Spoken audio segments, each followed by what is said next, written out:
በሸዋ ድል ማብሰሩን አፋብን አረጋግጧል።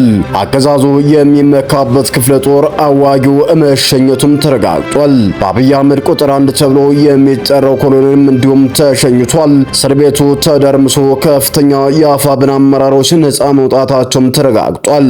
ላለፉት 6 ወራት በተለያዩ የእስር ቤት ማዕከላት ሲሰቃዩ የቆዩትና በአገዛዙ ከፍተኛ በደል የተፈጸመባቸው እነዚህ አርበኞች በአፋብን በልዩ ኦፕሬሽን ነፃ መውጣታቸው ተነግሯል። ከነዚህ መካከልም ጀግናው የአፋብን መሪ አርበኛ ተስፋዬ ነፃ መውጣቱም ተነግሯል።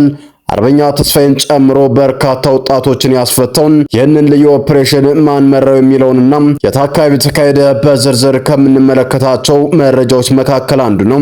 ከዚህ በተጨማሪም ከፍተኛ አመራሮችም አብይ አህመድ ላይ መነሳታቸው ተነግሯል። አድማ ወጥተዋል። ከነዚህ መካከልም እነማን ይገኙበታል የሚለውን ከፍተኛ አመራሮችን ያዘኑ ወሳኝ አበይት መረጃ በዚህ የመረጃ ሰዓትም ታደምጡታላችሁ። እስከ ፍጻሜው ድረስ አብራችሁን ቆዩም። እነኝን ጨምሮ በርካታ ሊደመጡና ለእናንተ ቢደርሱ ይጠቅማሉ ያልኳቸው ሌሎች አጫጭርና ወሳኝ መረጃዎችን ጨምሬም ወደ እናንተም የምናደርስ ነው የሚሆነው። በቅድሚያ ግን ለቻናሉ አዲስ ከሆናችሁ ቻናሉን ላይክ፣ ሼር እንዲሁም ሰብስክራይብ በማድረግ ቤተሰብ ይያል። ቀጥታ ወዳገኘናቸው መረጃዎች አለፍን።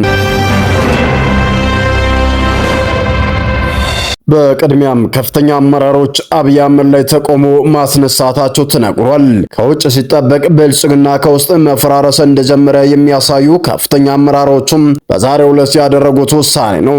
ስማቸው ያልተጠቀሱ 3 የአማራ ክልል እንዲሁም 2 የሶማሌ ክልል ከፍተኛ አመራሮችና የምክር ቤት ተወካዮች ወንበር ያላቸው ከፍተኛ አመራሮች በዛሬው ዕለት በቀኝ በማለት ስራቸውን መልቀቃቸው ተነግሯል።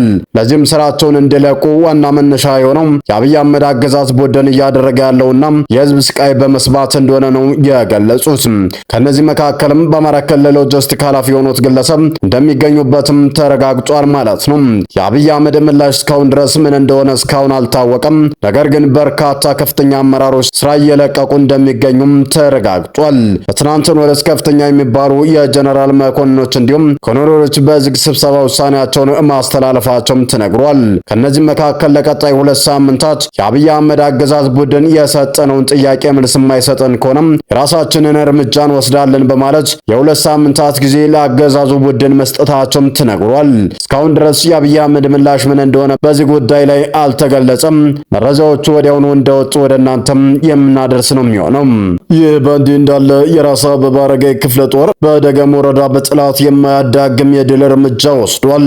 በግራይ ፈሰላ አውራጃ ነዋሪዎች ላይ ብሔርና ሃይማኖትን ሳይለይ የዘረፋ ተግባር ሲፈጸም በነበረው የሸኔ ቡድን ላይ የአፋብን ሸዋ ጠቅላይ ግዛት አሳምነው ዕዝ አፄ አምደ ጽዮን ኮር አበበ አረጋይ ክፍለ ጦር 2ኛ ሻለቃ ዳግም ወረዳ ውስጥ በሚገኘው ሃሮንና አቦ ለሊሳ ቡድን የሰፈረባቸውን ቦታዎች ላይ መብረቃዊ ጥቃት በመፈጸም ከፍተኛ ኪሳራ ማስተናገዱም ተገልጿል። ከንጋቱ 12 ሰዓት እስከ ቀኑ 5 ሰዓት ድረስ በተደረገው በዚህ ስልታዊ ልዩ ኦፕሬሽን የሻለቃና አብስቶቹም የጠላትን ካምፕ በመስበር ከፍተኛ ድል ዜናም አብስሯል። በኦፕሬሽኑ በርካታ የቡድን አባላት ሲደመሰሱም አካባቢው ላይ ከአማራ ክልል አምጥቶ ሲያሰፍራቸውና በአገዛዙ ሲሰቃዩ የነበሩ ከፍተኛ የአፋብን አመራሮች ዳርበኛ ተስፋዬን ጨምሮ ነፃ መውጣታቸውም ተነግሯል። በግዳጁ የተገኙ ግባቶችም 17 የሚሆኑት ከነ አርበኛ ተስፋዬ ጋር ታስረው ላለፉት 6 ወራት እንዲሁም ከዛ በላይ ሲሰቃዩ የነበሩ በእስር የነበሩ እስር ቤቱ ተሰብሮ በርካቶች ነፃ መውጣታቸውም ተነግሯል። ከዚህ በተጨማሪም 17 የሚሆኑት የቡድን መሳሪያዎች እንዲሁም የእጅ ሻንጣዎች ካዝናዎች እና ልዩ ልዩ ቦምቦች የወገብ ትጥቆች ጭምር በአፋብን ቁጥጥር ስር መግባታቸው ነው ከስፍራው ያገኘነው መረጃውም የሚያሳየው። በሌላ ወሳኝ መረጃም ከኮላሽ ተራራ ስፍራ እስከ ዓለም ከተማ ጫፍ በናደው ክፍለ ጦር ታሪክ መሰራቱም ተነግሯል። ሸዋ ጠቅላይ ግዛት አሳምነው ዕዝ አፄ ዘርዓ ያዕቆብ 2ኛ ኮርና ናደው ክፍለ ጦር በመራቤት አውራጃም በታሪካዊቷ የኮላሽ ተራራ ስፍራና በዓለም ከተማ ዙሪያ ሰፍሮ በነበረው የብልጽግና አገዛዝ ሰራዊት ላይ የናደው ክፍለ ጦር ጀግኖች መብረቃዊ ጥቃት በመሰንዘር አኩሪ ድል ማስመዝገባቸውም ተነግሯል። ዛሬ ከሌሊቱ 10 ሰዓት ጀምሮ በለቤት ከኮላሽ ተራራ የገባው ክፍለ ጦርም ሻለቃ ጠላትን የቁም ምሽግ ሙሉ በሙሉ በመበተን አካባቢውን በቁጥጥር ስር በማድረግ በተጨማሪም በዞማ ዙሪያና ከዓለም ከተማ መውጫ ባኪያ መስክ የሰፈረውን የጠላት ኃይል ሌላኛው የክፍለ ጦር ሻለቆች በቅንጅት ተቆልፎ የተያዘ ሲሆን በተደረገው የጨበጣ ውጊያ የጠላት ክፉኛም ተመቷል። በዚህ አስደናቂ ውጊያ አንድ ሙሉ ያገዛዙ ታጣቂ የጫነ ወራል ተሽከርካሪ ልዩ ስሙም ዘይታ በተባለ ቀበሌ በቦምብ ተመቶ ከነጫነው የሰው ኃይል ወደ አመድነት መቀየሩ ነው ለማረጋገጥ የቻልነው። ሽንፈቱን ተከትሎ ከፊት ራስ ከዓለም ከተማ ያለውን ጥምር ኃይል በማንቀሳቀስ የኮላሹን ኃይል ለመታደግ የሞከረው ጠላት በዓለም ከተማ ቅራ በተጣለበት አስደንጋጭ ደፈጣም ተመቷል። በአሁኑ ሰዓት ጀግኖቹ ቦታቸውን ይበልጥ እያሻሉ ሲሆን በጀግኖቹ ያለመው ገዳይ ስናይፐር ቡድን ክፉኛ የተመታውና የተበታተነው የጠላት ኃይል ሞትና ቁስለኛውን ለመሰብሰብ በመወራጨት ላይ እንደሚገኝም ተነግሯል። አካባቢው ላይ አሁንም ድረስ ከፍተኛ ውጊያ እየተካሄደ እንደሚገኝ ነው መረጃዎቻችን የጠቆሙት። በጀግናው ናደው ክፍለ ጦር ክንድ የደረሰበትን ከባድ ኪሳራ መቋቋም ያልቻለው ያገዛዙ ኃይል በተለየ ሽንፈት ባሪውን ዙ 23 ሞርተርና እንዲሁም የድሮን ጥቃት ድሮን በመጠቀም እንዲሁም በንጹሃን አርሶ አደሮች መኖሪያ ቤቶች ንብረቶች ላይ ከባድ የሚባል ጥቃት መሰንዘሩም ተነግሯል። ኮሮ ከግንባር ያደረሰን መረጃ እንደሚያመለክተው አሁን የተጀመረው ስልታዊ ማጥቃት ተጠናክሮ የሚቀጥል ሲሆን ጠላትን በእያንዳንዱ ምሽግ የመቅበሩ ስራ ይቀጥላል ሲል ነው የገለጸው። ይህ በእንዲህ እንዳለ ሰማሃል መለስ ዜና በወቅታዊ የትግራይ ፖለቲካና የህወሓት አመራሮች ላይ ትችት መሰንዘሯ ተነግሯል። የቀድሞ ጠቅላይ ሚኒስትር አቶ መለስ ዜና ልጅ ሰማሃል መለስ ላንዳ ሪፖርት ከተባለ የቪዲዮ ሚዲያ ጋር ባደረገችው የትግረኛ ቃለ ምልልስ በወቅታዊ የትግራይ ክልል ፖለቲካና ከፍተኛ ተጽዕኖ ባላቸው የህወሓት አመራሮች ላይ ያላትን ጠንከር ያለ ትችትም ሰንዝራለች። ሰማሃል በንግግሯ በአሁኑ ሰዓት በትግራይ ክልል ውስጥ ያለው ፖለቲካም እያሽከረከሩ ናቸው ያለቻቸውን ሰዎች ጠቅሳለች። በዚህም መሰረት ወይዘሮ ፈትለወርቅ ገብረ እግዚአብሔር ወይም በቅጽል ስሟ ሞንጀሪኖ፣ የቀድሞ የብሔራዊ ደህንነት ዋና ዳይሬክተር አቶ ጌታቸው አሰፋና አቶ ደብረጽዮን ገብረ ሚካኤል በአባቷ በአቶ መለስ ዜናዊ በቤተሰቦቿ ላይ የቆየ ቂም በቀል ስሜት የነበራቸው ግለሰቦች መሆናቸው ነው የገለጸችው።